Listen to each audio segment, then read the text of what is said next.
The sun had begun its slow descent, casting long amber shadows across the arid fields where nothing had grown in weeks. Dust swirled in the wind, dancing across cracked earth like tired spirits longing for rain.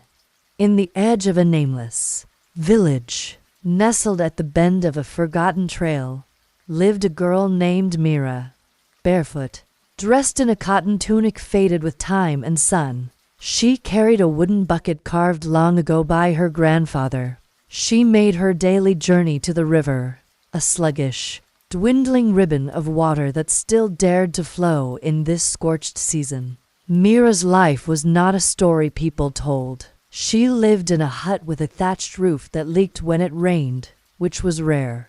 Her mother had died when she was young, and her father, a once strong man with laughter like thunder, now coughed through his nights and spoke little in the day. The village no longer had feasts or festivals. They survived, just barely. Each person was their own kind of weary. The river, though, was Mira's solace. She would sit on its muddy bank, dip her feet into the warm current, and hum songs no one had taught her, the kind of melodies that felt like they had always existed. Today, like all days, she squatted by the bank, filled her bucket slowly, careful not to disturb the silt, and looked up at the cloudless sky with a resigned hopefulness. That was when she heard the footsteps, soft, slow, and dragging.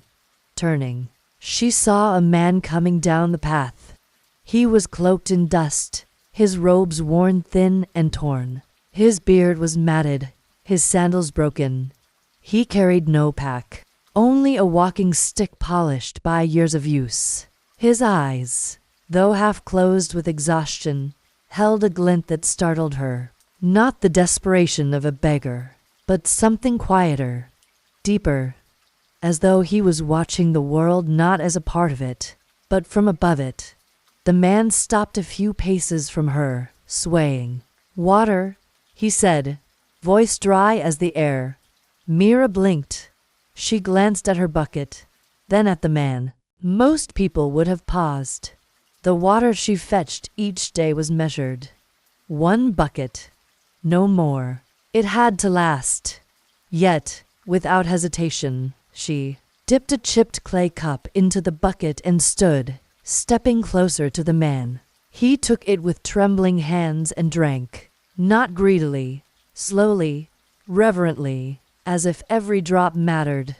When he finished, he looked at her again. "You have given more than water," he murmured. Mira didn't understand what he meant. She only nodded. "You looked thirsty." He smiled faintly. "Most walk past. They see dust and call it dirt. You see a man and offer kindness. Why?" She shrugged. "What else is there?" He looked at her with that glint again. She didn't know it, but he was seeing something that echoed down through lifetimes. Not pity, not charity, but grace. "Do you live far?" he asked, and she pointed toward the village. "There. Do you have food?" She shook her head. "Not today. Maybe tomorrow. Maybe the next." He nodded slowly. "Still, you shared." Mira looked down, embarrassed. "It's just water." He crouched, cupping some of the river himself now. "There are rivers wider than this one. There are wells that shine with silver, but none taste like this, because none are given like this." She laughed softly, not knowing how to respond to such strange words. "You're a poet." "Once," he said. "Or maybe I just wandered too long." Mira felt a pang of concern. "You should rest. My father, he doesn't speak much, but he won't mind. You can sit beneath the neem tree." The man looked at her. "Do you invite all strangers into your home?" She hesitated, then said quietly, "Only the ones who ask for water before gold." They walked together in silence back toward the village. No one noticed their return. The village was not a place for noise. Her father glanced up when they arrived, nodded once, then looked away again. The stranger settled beneath the neem tree, resting his back against the bark. Mira brought him a small mat, an extra blanket. That night, she gave him the last of their rice, just a few mouthfuls, but shared without hesitation. He ate slowly again, chewing as if memorizing each grain. Before they slept, the man said, "I have no name to offer, but I will remember. Yours?" Mira was surprised. "I didn't tell you my name." He smiled. "You didn't need to." She watched him for a moment longer. The moonlight made his face seem younger than before, or perhaps older, depending on the angle. Then she turned in for the night, unaware that tomorrow would change everything. For the man beneath the neem tree was not a traveler, not truly. He was a king, a ruler of lands so vast they stretched beyond the horizons of most maps. He had left his palace in disguise, tired of praise that felt empty, weary of those who bowed without understanding why. He had wandered for weeks, seeking truth among simplicity, and found it not in monuments, but in a cup of water handed to him by a girl who had nothing but kindness. The stars wheeled overhead as Mira slept, and the king, resting on the earth, closed his eyes with a peace he had not known in decades. Not because he was fed or sheltered, but because he had finally been seen, not for his crown or name, but as a man. And in the quiet of that night, he made a decision.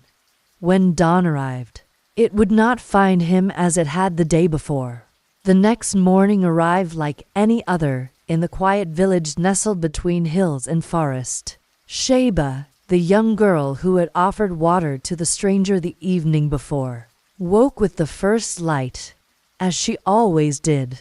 Her mother was already at the hearth, stirring a pot of weak porridge made with rice and the last bits of lentils they had. There was no meat today, and likely wouldn't be for some time, but they didn't complain. Complaining had long ago been replaced by silence, then prayer, then just the quiet rhythm of survival. Sheba's mother didn't ask about the previous evening. She had seen her daughter come home later than usual, and with her hair slightly askew and feet dustier than normal. But she trusted the girl, and there was nothing in Sheba's face that warranted suspicion, only a subtle gleam in her eyes. As if the wind had whispered something to her, the morning passed as it always did. Sheba fetching water, her younger brother chasing a chicken around the muddy yard, her mother washing the same worn fabric for the 100th time. Yet the thought of the man by the river lingered in Sheba's mind like a soft echo. Who was he? He had said little, but there was something in his eyes neither tired nor angry, but vast, as if he had looked upon many lands and people, and still found peace in the humblest gesture of a shared cup of water. By midday, she ventured back to the river, not out of curiosity, she told herself, but to wash a small basket of wild greens. The spot was empty, though the rocks still seemed warm from where the man had sat. She looked around, half hoping to see him, half afraid that she might. Instead, there was only the rustle of wind and the occasional chirp of a bird overhead. Sheba crouched at the edge of the river, watching the sunlight play upon the water. Then, just as she dipped the basket in, she noticed something nestled between the stones, a scrap of fabric, dark and thick, not like the linens worn by her village folk. She reached for it, pulling out what looked like the edge of a cloak, intricately embroidered with a thread so fine it caught the light. She turned quickly, heart pounding. Had he left this? Was it an accident or a message? The cloak smelled faintly of cedar and something else, an herb she couldn't place. She folded it carefully and tucked it under her shawl. Perhaps it was meant to be found. Perhaps not. Either way, She felt as though the world had shifted slightly. That evening, after dinner, the village felt unusually still. The smoke from cooking fires rose in thin, straight lines into the sky, and the moon came out early, casting long shadows across the narrow dirt paths. Sheba stepped outside to shake out a rug and found herself pausing at the gate, staring out into the road that led toward the hills. And there he was, the same man. Or perhaps only someone dressed the same way. It was hard to be sure in the dim light. But he stood there at the edge of the village, unmoving, as if waiting for something. Her breath caught, and for a moment, she didn't move either. He raised a hand, not a wave, just a gesture of greeting or acknowledgement, and then he began walking, not toward her, not toward the river, but down the main road that led through the village and out again into the wilderness beyond. She watched until he disappeared between two houses, and then ran quietly down the path after him, keeping to the shadows. There was something compelling about him, something not quite of this place. He wasn't just a traveler. There was purpose in his steps, grace in his posture, and silence in his movements. He stopped briefly near the old shrine at the far end of the village, the one built for the forgotten forest gods. Few people went there now. The wood was half rotted and the offerings long faded, but the man stood still in front of it, touched the gate gently, and then whispered something into the night. Sheba could not hear, but the air round her grew colder. She turned away before he could see her and slipped back through the winding paths. Her heart beat fast. Something was happening, though she couldn't name what it was. Not yet, but her hands still carried the scent of that cloak, and her thoughts were no longer grounded in the simple rhythms of village life. That night, she dreamed of golden halls and torchlit rooms, of rivers made of silk and voices that spoke in a language she somehow understood. She dreamed of a crown not worn, but carried like a burden instead of a symbol. And when she woke, her palms were damp and her breath caught in her throat. She sat up in her bed, listening to the quiet rustle of her mother's breathing and the occasional snore of her younger brother. The night outside was still, but within that stillness, she could feel something watching, not threatening, just waiting. The next morning, a traveler passed through the village. This wasn't uncommon. Men with donkeys and small wagons came from time to time, selling salt or mirrors or beads. But this one was different. He didn't sell anything. He simply asked questions. Had anyone seen a man wearing a dark cloak? Had anyone offered food or water to someone unfamiliar? Had anything strange happened in the last day or two? Most villagers shook their heads or offered vague answers, but one child pointed toward Sheba's home. The traveler's eyes narrowed slightly. Sheba was called forward, her mother's brow furrowed with concern, but the traveler was polite, respectful even. He didn't accuse, he merely asked. She told him what little she could. That she'd seen a man by the river, alone, thirsty. That she gave him water, and he said little and left. She didn't mention the cloak. The traveler smiled, a tight, secret smile. Then he thanked her and left. But before he did, he whispered something only Sheba could hear. You gave water to someone more than you know. Be ready. Kindness echoes in the halls of kings. That afternoon, the village elders spoke in hushed voices. Something was coming. Sheba could feel it in her bones. The river didn't flow quite the same. The birds flew higher. The trees rustled even when the wind was still. The stranger had returned, and he was not just a man. She didn't know if he would come back again, or what he had seen in her offering of water. But the world felt thinner now, like a veil had been lifted slightly. And somewhere in the distance, deep in the hills, there was the faintest sound of hooves on stone. She held the cloak close that night, hidden beneath her blanket. She didn't know when or how, but something was about to change. And all she had done was offer water to a man by the river. The sun hung lazily in the afternoon sky, casting sleepy rays upon the dusty village. The air shimmered above the parched road like a trembling mirage, and even the birds seemed too tired to sing. Everything had slowed. Even the breeze that sometimes wandered between the trees was nowhere to be found. In this suspended silence, the girl returned to her daily rhythm. She had offered water to the wanderer the day before, nothing more than a simple kindness. She hadn't thought about him since. She woke to the familiar scrape of her mother's broom on the mud floor, the clatter of clay cups being stacked on the shelf, and the distant moan of cattle. Her own chores waited, quietly, just as they had yesterday and the day before. Buckets to be filled, water to be fetched, herbs to be gathered, meals to be prepared. That is what life looked like when you were born without silver, gold, or name. Down by the edge of the forest, the girl knelt beside her patch of wild mint.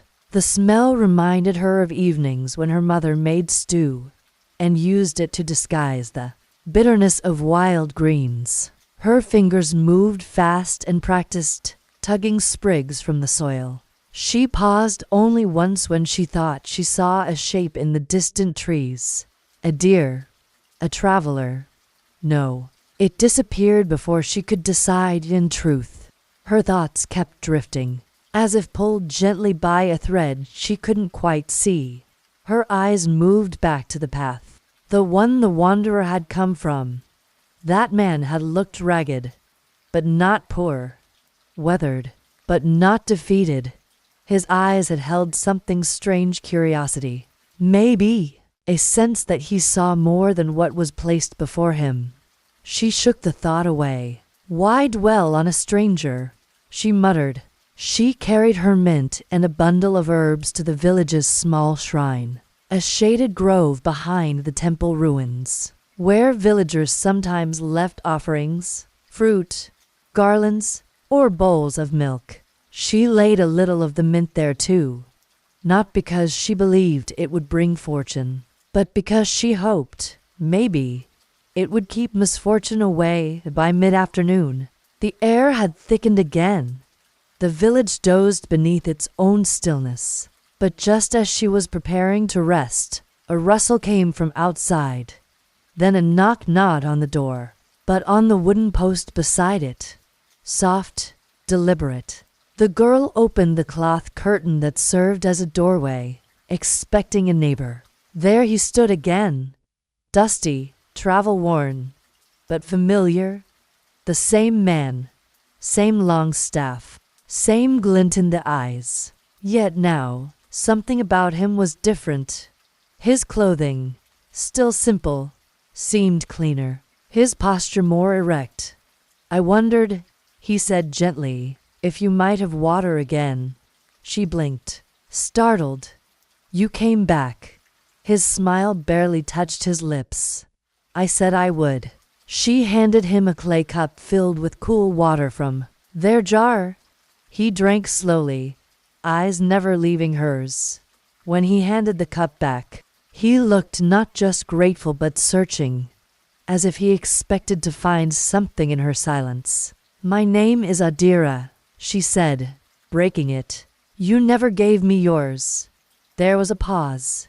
You may call me Aresh, he said at last. It's not the name I was born with, but it is one I've used on the road. She nodded, accepting the answer without question. Are you a trader? I trade in stories, he replied, and sometimes in truths. That answer should have made her wary, but instead, she found herself intrigued. He was no ordinary man. This much she was beginning to understand. Yet his kindness never felt dangerous. They sat on the low stone outside her house. The shadows had begun to stretch long across the ground. The heat faded slowly from the air, and cicadas began their chorus. He pointed to the hills. "There's a palace there, you know." She raised an eyebrow. "The only thing up there are goats and thorn bushes." "Perhaps. But sometimes, what looks like thorn can be a veil, and what's hidden behind it is far grander." She laughed. "You speak in riddles." "I do," he admitted, "but only because the truth is too easy to overlook." They sat a while longer. He asked her about the village, and she told him of the seasons, of the floods that came too early and the winters that came too late. She spoke of how people got sick when the rain stayed too long, and how sometimes they didn't have enough grain. He listened with quiet attention, not the kind of listening that comes from politeness, but the kind that gathers and stores and weighs each word. At one point, he took a small pouch from his satchel. "I'd like to give you something," he said. She frowned. "Why?" "For water and time." He opened the pouch to reveal seeds, tiny, pale green, and unfamiliar. "These grow flowers," he said, "but not ordinary ones. They only bloom at dusk, and their scent is said to calm restless thoughts." She accepted them, unsure why the gesture touched her so deeply. No one had given her a gift in a very long time. As twilight crept in, she stood. "You should stay for supper.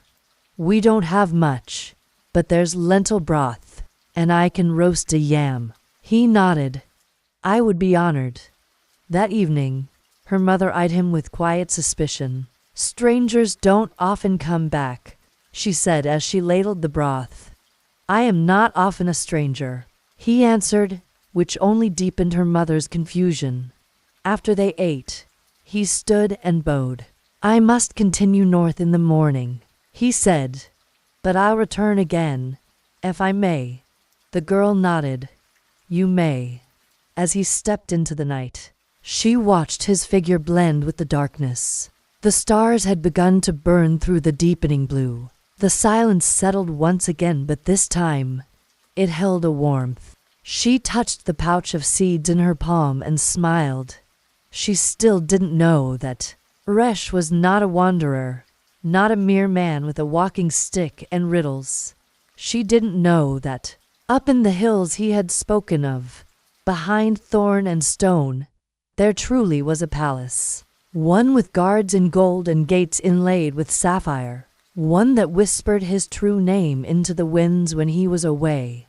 But that night, none of that mattered, because for the first time in many years, the poor girl slept with the strange, certain feeling that something in her life had shifted. She just didn't know what yet. The sun had long dipped behind the low hills, painting the sky in streaks of lavender and burnt gold. A few stars began blinking above, soft and slow, like old friends returning after a long absence. Leela sat quietly on the edge of the field, the rough fabric of her faded shawl tucked around her shoulders. The stranger, now clean and fed, had accepted a place beside the fire her father had built with gnarled fingers and kind silence. He had said little since drinking the water she had offered him, merely offering a nod of gratitude and a smile that was both warm and unreadable. The villagers, curious as cats, had whispered behind doors and peeked out through threadbare curtains. A stranger was rare in their forgotten corner of the land, especially one who looked like he might have once worn gold under layers of dust. Now, Leela found herself staring at the fire, wondering why the man had not left at first light like travelers often did. Instead, he had stayed, watching the sunrise as if it held secrets only he could understand. Tonight, the fire cracked gently between them. Her father had gone to rest, and her little brother was curled beneath a blanket made of patched clothes and old dreams. The stranger stirred, his eyes catching the flame as though it spoke to him. Have you ever walked for so long, he began slowly, voice coarse like dry earth, that your own name begins to feel like someone else's? Leela blinked, unsure whether he was speaking to her or to the night. Still, she answered. No, she said softly. I've never left this village. He nodded as though that made sense. He didn't look at her, but his voice continued. I have walked across salt plains that stretched to the sky, through forests where the air hangs thick with the scent of rot and miracle. I have drunk from rivers where beasts kneel to sip beside you. I've walked in silence so deep that I could hear my blood, remembering the songs of my childhood. His voice was a song in itself, slow, rhythmic, full of grief that had been folded carefully into memory. Why did you walk so far? She asked gently. He glanced at her now, eyes dark and quiet, like caves that had never known the sun. Because I lost something, he said. Everything, really. She waited. He didn't stop her. I was a boy once, he continued. Born in a castle so high the clouds knocked on our windows. I had tutors to teach me stars and servants to tie my shoes. My hands had never touched soil, nor my skin the sharp kiss of hunger. People bowed when they saw me. I thought that meant I was important. Leela listened, not breathing.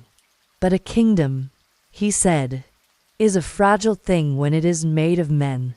My father ruled with wisdom, but not all men love peace. They say a storm started as a whisper, and so did the fall of everything I knew. He closed his eyes, as if what he saw behind them still hurt. They came in the night, not all at once. At first, it was news of border unrest, then poisoned goblets, then shadows wearing familiar faces. One morning, I awoke to find myself no longer a prince, but prey. Leela covered her mouth, shocked but silent. He continued. My mother wept only once. She dressed me in the clothes of a servant and told me to run, before even the wind could catch my scent. I thought I would return in a week with help. I did not return, because I could not. The fire crackled louder now, like it too was listening. They slaughtered everyone, for power, for greed, for nothing. I watched my kingdom from a hilltop that night, flames eating it from within, and I ran. I have been running ever since. She felt a sting in her eyes. How long? He looked at the stars. 10 winters, maybe more. I stopped counting when counting became painful. And you've never stopped running? He gave a small smile. At first, I ran for safety, then for revenge, then, just because I had forgotten how to stop. Leela shivered, not from the cold, but from the weight of it all. A prince, a wanderer, a man with no home. The village had known hardship, but this story, it was like a legend come to life. Why did you stop here? She asked quietly. The man looked at her, truly looked, for the first time. Because you gave me water. She blinked, unsure what he meant. You didn't ask my name. You didn't ask what I had to give. You didn't measure my worth in coin or titles. You gave me water, as though I mattered. Lila's face turned pink, unsure what to say. Kindness, he said, is rarer than crowns, more valuable, too. They sat in silence again. The fire had calmed now, licking gently at the logs like it had heard enough. Leela thought of her own life, how her mother had died when she was young, how her father's hands were always rough from the field, how she'd always been the girl who watched others leave while she stayed behind. She had never thought of herself as brave or important. She simply did what was kind. because that was what her mother had taught her before she went. "Do you still wish to be king?" she asked, surprising herself with the question. He didn't answer for a long time. "No," he said at last. "I wish to be whole." She nodded.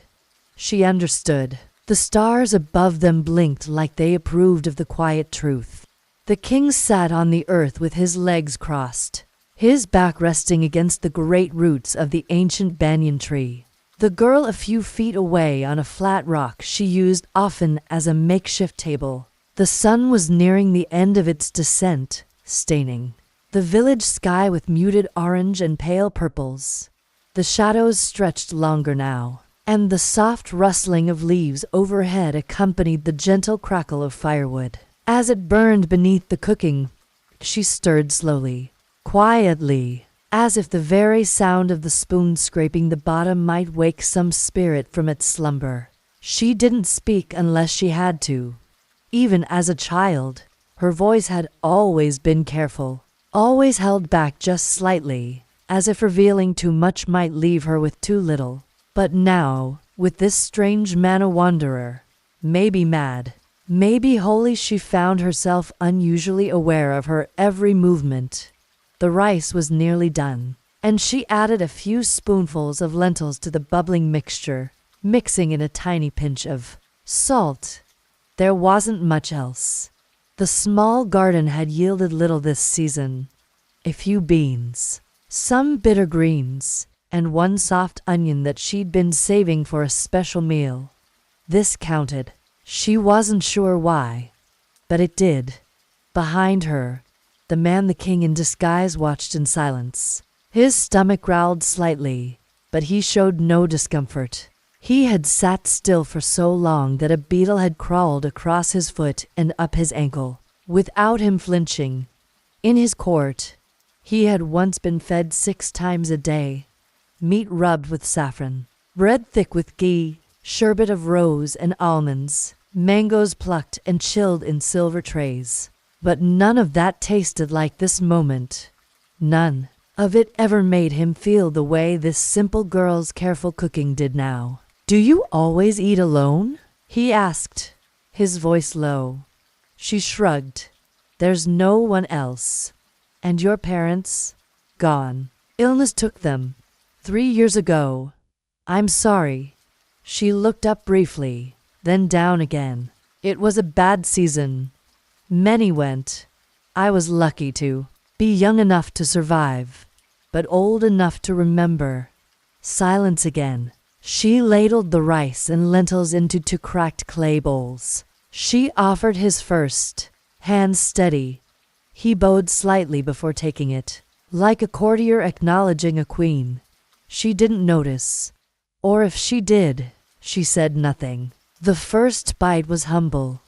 The rice had clumped slightly and the lentils were overcooked, but the taste quiet, warm, and filled with a kind of earthbound care was unlike anything he had eaten in years. It reminded him of something he couldn't place, something before the court, before the crown, perhaps even before ambition. She ate slowly too, chewing with intent, occasionally glancing toward him but never asking questions. She didn't want to know his story.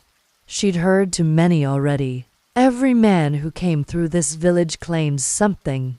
Lost prince, exiled merchant, a brother searching for his sister.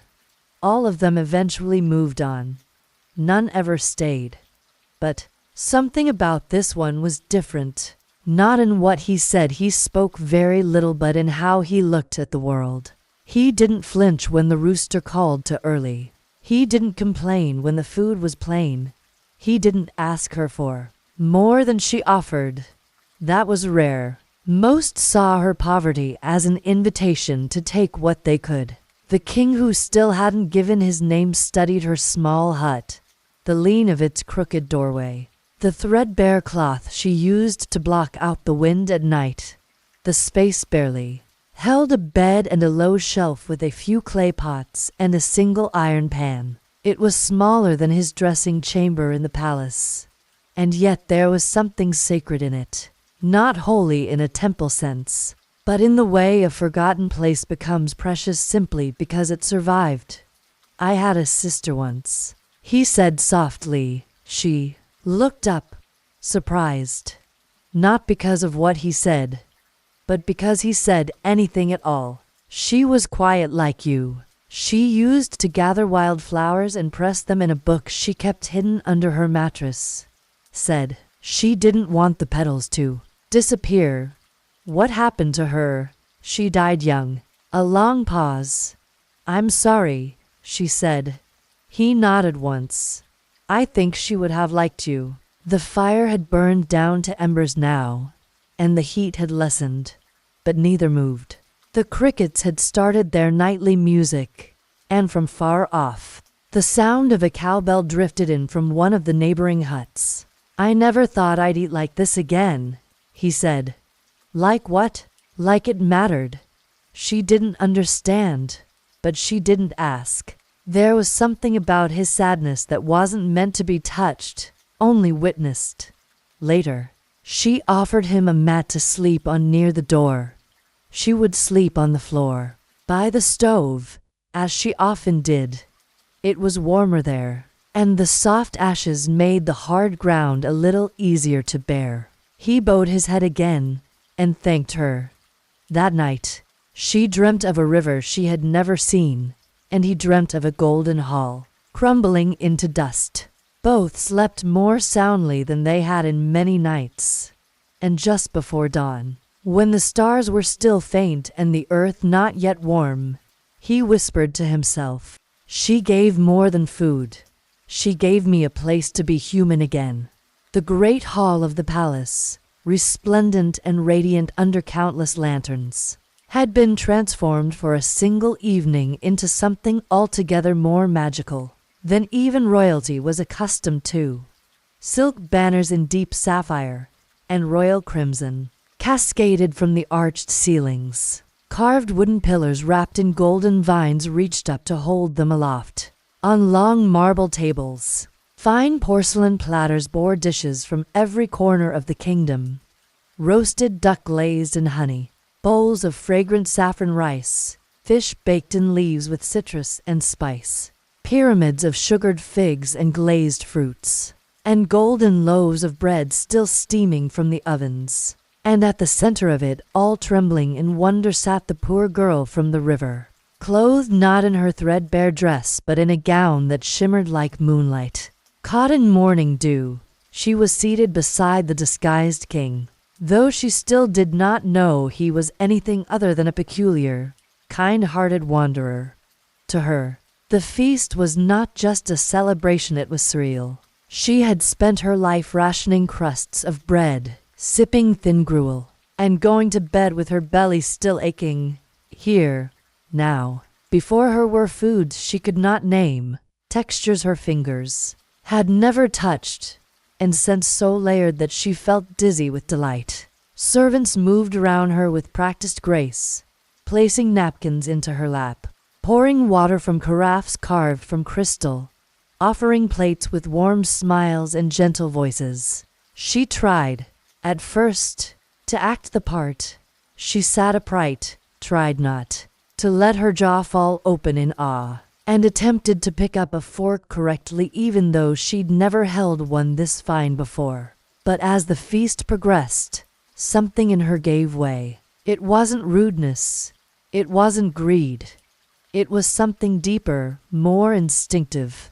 A lifetime of hunger had left an ache inside her that politeness could not override. She reached forward and accepted every plate offered to her.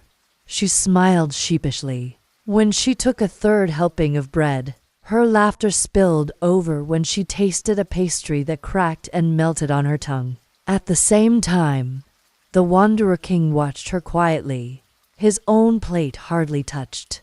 His eyes did not gleam with judgment, nor did his mouth twist into smirks of amusement. He watched with something closer to reverence, perhaps even guilt. This, he thought, is what it means to witness someone discover comfort for the first time. There was a moment when a violin began to play from the edge of the hall. The music was slow and winding, delicate in its steps, like the memory of a lullaby long forgotten. She looked up, eyes shining, her mouth half open with a spoon frozen midair. "What is that?" she whispered. "The music?" he asked.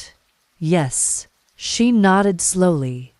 "It sounds like something you dream about but can never describe when you wake." "It is an old song," he said, his voice gentle, "written for nights like this, where nothing is demanded and everything is given." She looked around then at the nobles who dined nearby, at the finely dressed guests laughing softly with cups of wine, at the king's guards posted like statues in the corners. It dawned on her, slowly, that she did not belong here. The shame was not overwhelming, it was quiet, subtle, like a shadow drifting across her mind. "I don't belong here," she said, though she didn't intend to. The king turned. Wanderer didn't speak at first. He simply turned his gaze from her to the ceiling above, where stars had been painted into the curved dome. "And yet here you are," he finally replied. "But what happens after?" she asked. "When the feast is over, do I go back to the hut, the dust, the hunger?" His answer came without hesitation. "You go where you wish to go, but I would hope you stay, not as a guest, not as a servant, but as someone who saved a man who had everything yet had forgotten what it meant to be given something freely." She blinked. The memory of the water she had offered him at the river came back, not the act itself, but the intention behind it. She hadn't known him. She hadn't asked for anything in return. She had offered water simply because someone looked thirsty. She lowered her eyes to her plate again. The feast went on. More musicians joined in. A flute, a harp, the soft rhythm of drums. Candles flickered as if dancing with the music. The room pulsed with a warm, golden life, and yet her thoughts drifted not to the food, not to the music, not even to the soft fabric of her dress. She thought of her younger siblings, sleeping on woven mats back home. She thought of the old woman who gave her herbs when she was sick, and of the boy who lost his father to the fever the previous winter. She thought of the cracked jar where she kept leftover crumbs for the birds. "You have a kind heart," the Wanderer King said, watching her. "Do I?" she asked. "Or do I just know what it's like to have nothing, and so I give what little I have?" "Kindness is not measured in abundance," he replied, "but in intention." A servant leaned over then, offering a goblet filled with a sparkling pink drink. She accepted it without thinking. The liquid tasted like summer fruits and laughter and sun-warmed skin. It was unlike anything she'd ever known. "I'm afraid I'll wake up," she whispered, "that all this will vanish, and I'll be left with only the memory of what it felt like to be full." The disguised king leaned closer. His voice was lower now, almost conspiratorial. "Then we must make sure the dream becomes your life." She turned to him. Something shifted in her chest. Not romance, not yet, but the beginning of trust. The quiet birth of belief. The idea that maybe, just maybe, good things could happen without a catch. And so she smiled, not the polite smile of someone trying to fit in, but a true smile. The kind that begins deep in the soul and softens every line of the face. The music rose again, and this time, when the violin wept its sweet notes, the poor girl did not cry. She reached for a small cake topped with gold leaf and began to eat, slowly, not because she feared the food would run out, but because she wanted to remember each bite. The king watched her, and for the first time in years, he too felt full. The morning sun spilled over the ridge like golden honey, dripping slowly into the folds of the earth. The air was unusually still, as though it were holding its breath for something unseen. Even the crows, so often the first to announce the start of day, were silent. It was as if the entire land, soil, stream, tree, and sky awaited a single event. In the quiet valley village where time often limped rather than ran, something trembled on the horizon. Lena, the poor girl who had unknowingly offered water to a disguised king, stood just outside her small cottage, her hands still damp from rinsing her only wooden cup.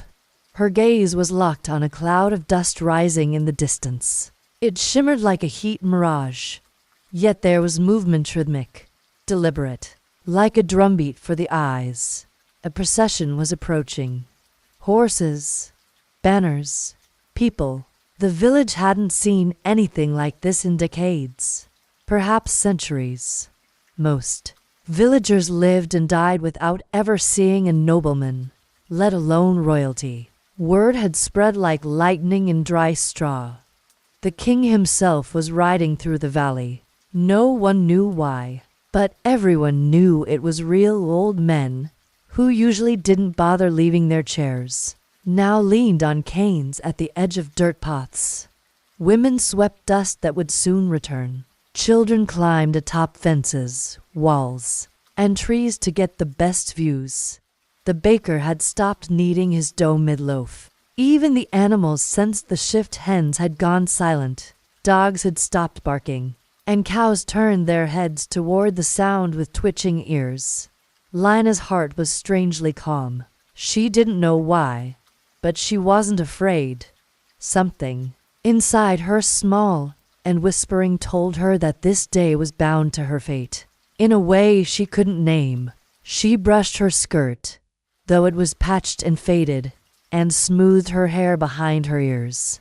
She stood still, chin slightly lifted, as if awaiting something she couldn't see but already believed. The sound came first, not the thunderous clamor of a chaotic march, but the steady, clean cadence of hooves, metal, and movement. Then color, velvet reds, gold-stitched blues, banners embroidered with lions and eagles.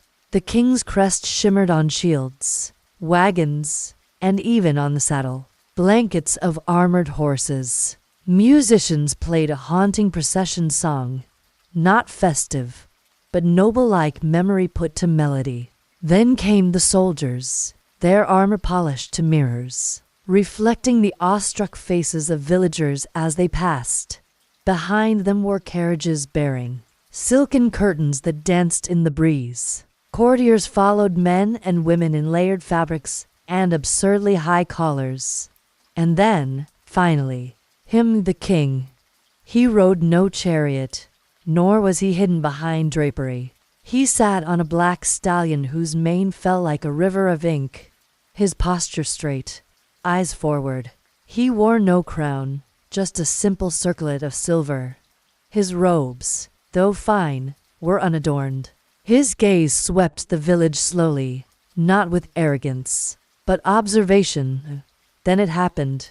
He saw her. Lena stood beneath the twisted pear tree near the well. The king's eyes met hers. No one else seemed to notice the moment. Not the guards, not the villagers, but Lena knew, and so did he. He raised one hand slowly, not to wave, but to signal. The procession halted. Horses snorted and pawed at the ground. Dust swirled lazily around the stopped caravan. A silence fell over the village that was not from fear, but from the absence of explanation. The king dismounted, every motion deliberate. A page rushed to take his reins, but he waved the boy off. He walked toward Lena, each step echoing like a heartbeat across the stone and dirt path. Lena didn't move. Her breath caught in her chest, but not from fright, from wonder. When he finally stood before her, the villagers still couldn't believe their eyes. The king, the sovereign ruler of the land, stood before a peasant girl without title, wealth, or family name. "You remember me," he said softly, "just for her." Her lips parted. Yes. His smile was quiet, warm, like a fire just beginning. You gave me water when I was most in need, not knowing who I was, not asking for anything in return. I only gave you what I had, she whispered. And that, he said, was more than gold. He turned, facing the gathered crowd. People of the valley, his voice carried, not loud but commanding. There is greatness in humility. There is nobility in kindness. And there is royalty in compassion. Then he turned back to Lena and offered his hand. The crowd gasped. They watched, frozen in disbelief, as she reached out, her hand shaking slightly, and took his. In that moment, the wind stirred, the flags lifted, the dust settled, and it felt, to those watching, like time had chosen to pause in reverence. But the king did not pull her into a carriage. He did not drape her in royal cloaks or place a crown on her head. Instead, he walked with her, side by side, past the villagers, past the well, toward the open road that led to the royal capital. It was a walk, not a declaration, a gesture, not a performance. And yet, in that walk, an entire story was rewritten. Behind them, whispers bloomed like wildflowers. Was she chosen? Was she to be queen? Would she live in the palace? But Lena heard none of it. The king was speaking to her as they walked, asking her about her dreams, her favorite tree, how she found the courage to speak to a stranger. And she answered with honesty, not pretense, because what bound them was not destiny written in scrolls, but a shared humanity that needed no title. Later, long after they disappeared from sight, the village would still talk about that day, about how the king paused his royal procession for a poor girl who had once offered him water, about how he walked beside her, hand in hand, down a dusty road. They would say it was a miracle, but Lena would always say, it wasn't a miracle, it was a moment of truth. The morning was unusually cold, the sky overhead a curtain of gray, rippling with the weight of coming rain. In the village, people stirred from their homes cautiously, as if sensing that the day held something different, something unspoken. The wind whispered of events beyond their understanding, and the trees, bare and solemn, seemed to lean in to listen. Lena, still unaware of the storm gathering on the horizon, had risen before dawn. She washed her worn dress in the stream and wrapped her shawl tightly around her shoulders. Her hair was damp, and her fingers were red from the cold, but she moved with quiet resolve. Today, she had planned to visit the old widow who lived at the edge of the forest. The woman had no children, and Lena often brought her bread and herbs when she could spare them. But as she crossed the village square, she noticed a strange silence had descended. People were gathered not around a fire or storyteller, but at the temple gates. A horse, tall and black, stood beside the steps. Its bridle was woven with gold thread, and the man holding it wore the colors of the palace guard. Lena stopped in her tracks. Whispers rushed through the crowd like wind through leaves. The king was in the village, and he was searching for something. Or someone. Lena tried to disappear into the background, her shawl pulled low, her eyes cast downward. She hadn't done anything wrong, but the presence of royalty was enough to make even the innocent feel nervous. She made her way quietly along the edge of the crowd, hoping to pass unseen. But before she could slip away, a voice rang out. "You there, girl with the brown shawl, come forward." Lena froze. Her heart leapt into her throat. The villagers turned to look, some recognizing her, others frowning in confusion. She stepped forward, eyes wide, hands trembling. "Yes, my lord," she whispered, her voice barely audible. The man standing beside the horse stepped aside, and from within the temple gates emerged the same traveler she had given water to days before. But now, he was not wrapped in rags. He wore a robe of deep crimson, edged in silver, and a circlet rested on his brow. His face, once shadowed and dust-streaked, was clean, his beard neatly trimmed. It was the king. The wanderer had been the king. Lena stared, speechless. The king's eyes were gentle, yet piercing. "Do you recognize me now?" She nodded slowly, her lips parting but no sound coming out. "You gave me water when I was thirsty," the king said. "You offered me kindness when you believed I had nothing. You did not ask for reward or expect favor. You acted out of grace." The villagers murmured. Some looked ashamed, others astonished. The elder priest bowed low. Children peeked from behind their mothers' skirts. Lina's heart pounded in her chest like a drum. But the king continued, his tone changing. "There is still a question to be answered." He looked to the high priest and then back at the crowd. "Is kindness born from compassion or from ignorance of consequence? Would you be kind if you knew the cost, or only when you believe it's safe?" The crowd was silent. The king turned to Lena. "You must come with me, girl. Today, your kindness will be put on trial not for punishment, but for truth." She didn't understand, but she followed. The guards parted the way, and Lena walked beside the king, her small figure dwarfed by the grandeur of his robes, the shimmer of his crown. The villagers watched, unsure whether to cheer, cry, or pray. They journeyed beyond the village walls to a great hall carved into the mountain rock. Inside, the ceiling stretched high, held by marble pillars. Torches lined the walls, and at the far end stood a council of elders and judges, men and women who whispered in low voices, their eyes fixed on Lena. The king took his seat upon a raised throne. Let the trial begin. Lena stood alone in the center of the chamber. A single beam of light fell upon her from a circular opening in the roof. Dust floated in it like fireflies suspended in time. A woman with gray eyes and parchment-thin skin rose. "Lena of the village," she said, "you are here because your heart was tested without your knowing. You showed mercy to one you believed beneath you. For that, you are honored. But we must see if this mercy was true, or simply born of habit." "I don't understand," Lena said, her voice trembling. Another elder stepped forward. "We will ask you questions. You will answer with your heart, not your fear." The first question was simple.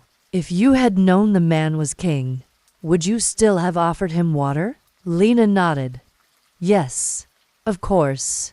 And if he were not a king but a thief? Yes. Thirst is thirst. And if he had been sent to take something from you?" Lena paused. "I would not know that. Not at the time. But I still would not let someone suffer thirst."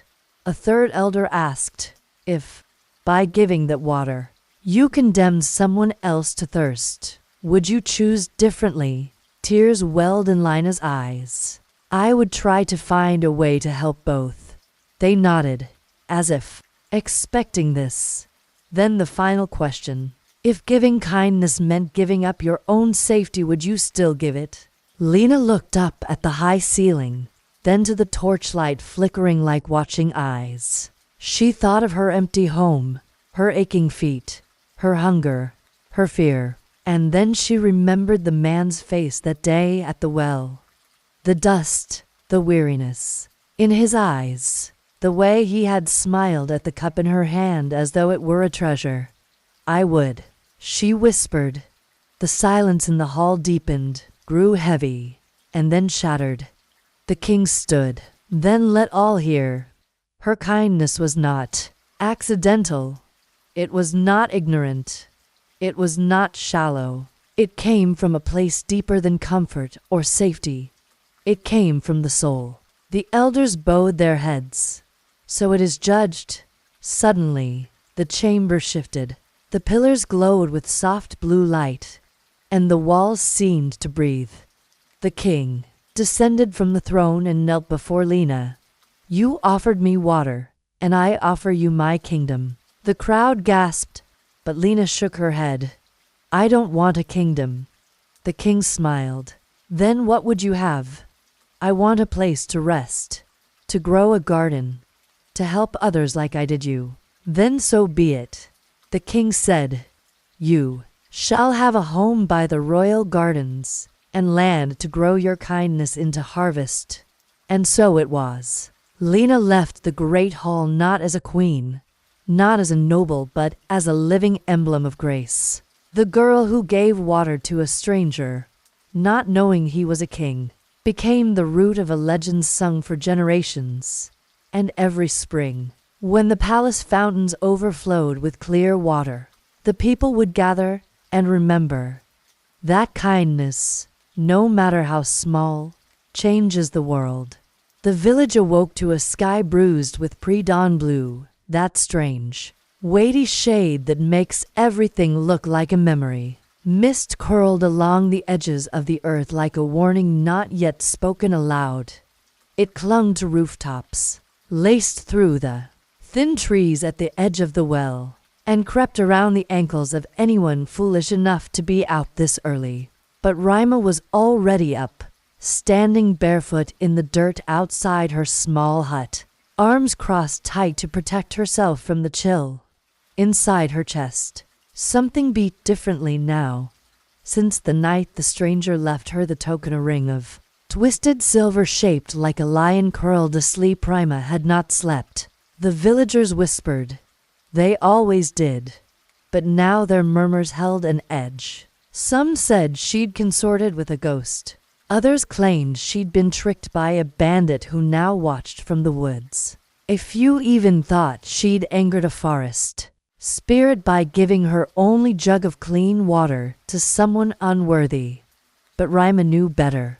The stranger had not been a thief or spirit. There was a sadness in his eyes that only came from great responsibility. And there had been something regal, not just in his posture, but in how he listened, truly listened to her words. He hadn't mocked her stuttering hopes or her unremarkable life. He'd sat like he'd needed her voice the way thirsty men need water. Now, days later, the silence he left behind was louder than anything else. That morning, the elders called her to the central square. Rima walked between suspicious eyes and tight lips.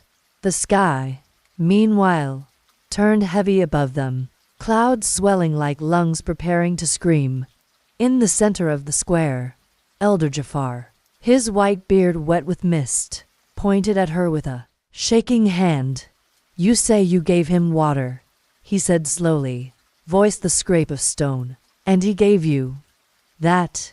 He gestured to the ring she wore now on a string around her neck. Rima nodded. He didn't ask for anything else. He just looked tired. So I offered.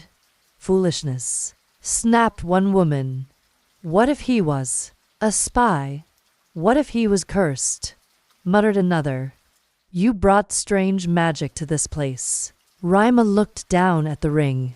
The lion's body curled inward, but its eye a tiny glint of amber seemed to watch her always. He said, Thank you, she whispered. And he said, Not many remember kindness when nothing is expected in return.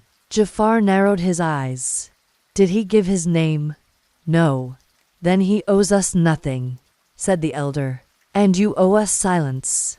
Lightning cracked through the sky like a snapped bone. Rima flinched. The storm, until now just a threat, finally broke open above them. Rain fell not in drops but in curtains, sheeting across the square in a blur. Villagers scattered, shouting, robes soaked through. In moments, Rima remained still in the chaos. She saw something on the far side of the square. A horse large, drenched, breathing steam stood alone.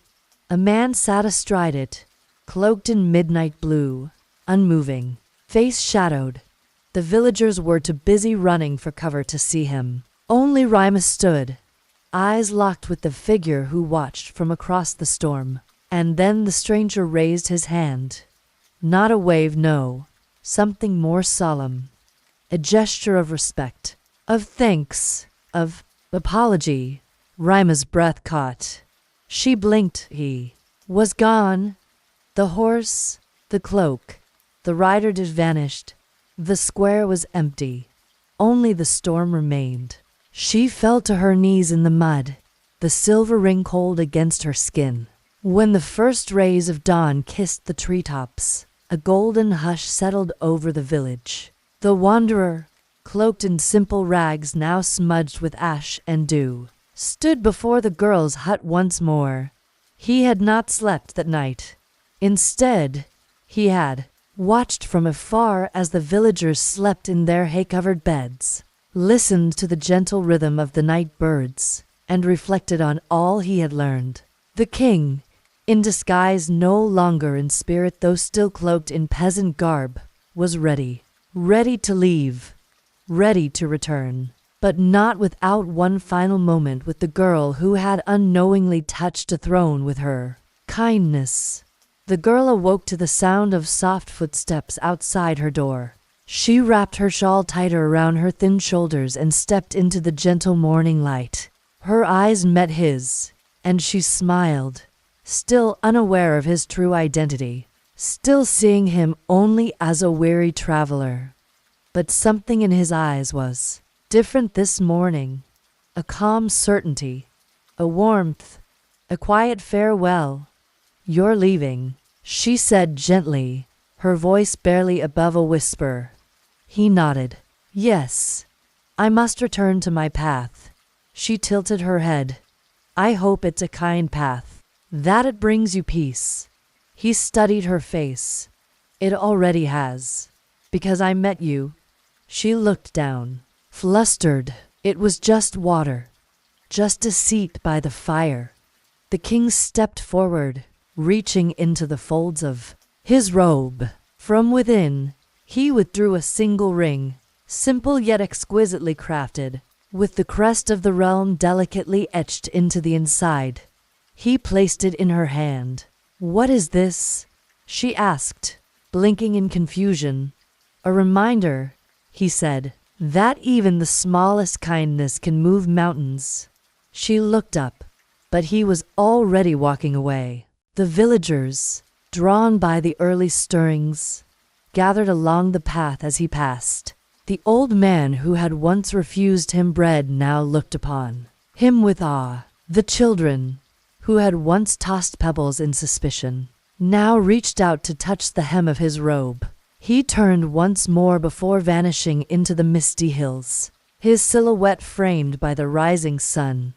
And then he was gone. It wasn't until 3 days later that the trumpets arrived. Golden banners fluttered above polished carriages. Armored horses gleamed in the sun, and at the head of the procession rode men bearing the royal sigil. The village froze. Doors slammed. Eyes widened.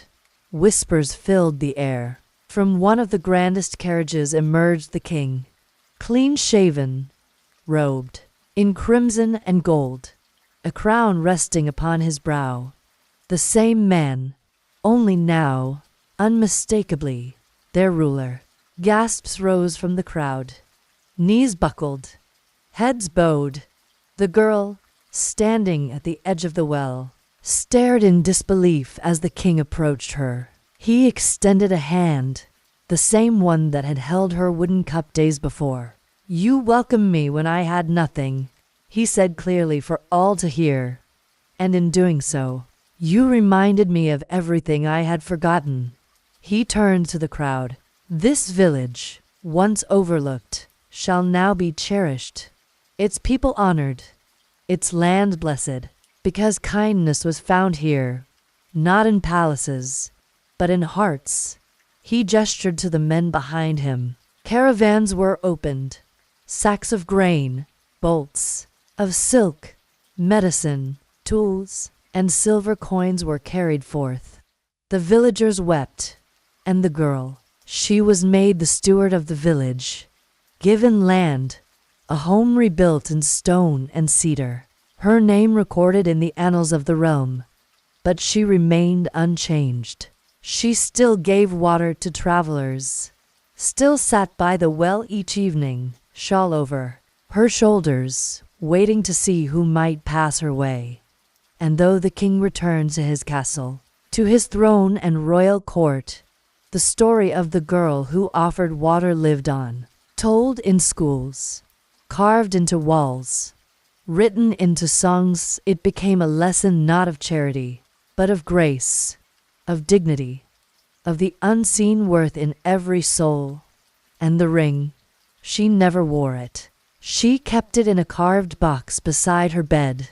Sometimes, on quiet nights, she would open it and smile, not because it sparkled, but because it reminded her of a man with tired eyes and dusty feet who had once asked for water. And she had given it, not to a king, but to a human being.